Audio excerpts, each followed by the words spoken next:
দোকান ভাড়াকে কেন্দ্র করে রংপুরের বদরগঞ্জ উপজেলায় বিএনপির দুই গ্রুপের সংঘর্ষে ৫ সাংবাদিক সহ ২৫ জন আহত হয়েছে। এদের মধ্যে ৭ জনকে আশঙ্কাজনক অবস্থায় রংপুর মেডিকেল কলেজ হাসপাতালে ভর্তি করা হয়েছে। এ ঘটনায় ৩ বিএনপি নেতাকে শোকজ করেছে জেলা বিএনপি।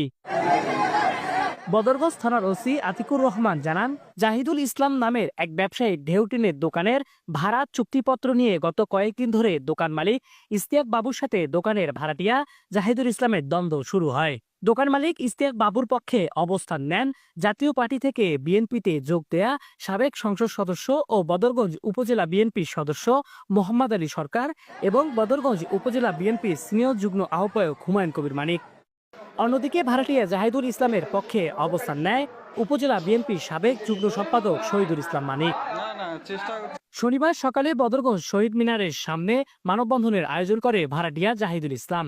এই খবর পেয়ে দোকান মালিক ইশতিয়াক বাবুর পক্ষে অবস্থান নেয়া জাতীয় পার্টি থেকে বিএনপিতে যোগ দেয়া সাবেক সংসদ সদস্য ও বদরগঞ্জ উপজেলা বিএনপির সদস্য মোহাম্মদ আলী সরকারের লোকজন ভাড়াটিয়া জাহিদুল ইসলামের পক্ষে মানববন্ধনে অংশ নেয়া লোকজনের ওপর হামলা চালায়।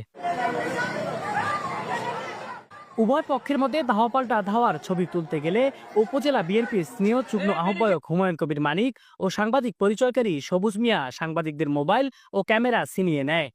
পরে হুমায়ুন কবির মানিক এক সাংবাদিককে কিল ঘুষি মেরে হুমকি দিয়ে চলে যান।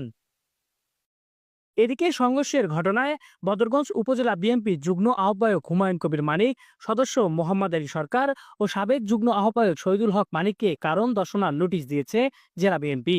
জেলা বিএনপির দপ্তর সম্পাদক হারুনুর রশিদ স্বাক্ষরিত কারণ দর্শানোর নোটিশের জবাব আগামী ৩ দিনের মধ্যে দিতে বলা হয়েছে। এ ঘটনায় বিএনপির ৩ নেতার সঙ্গে যোগাযোগ করা হলে তারা কথা বলতে রাজি হয়নি।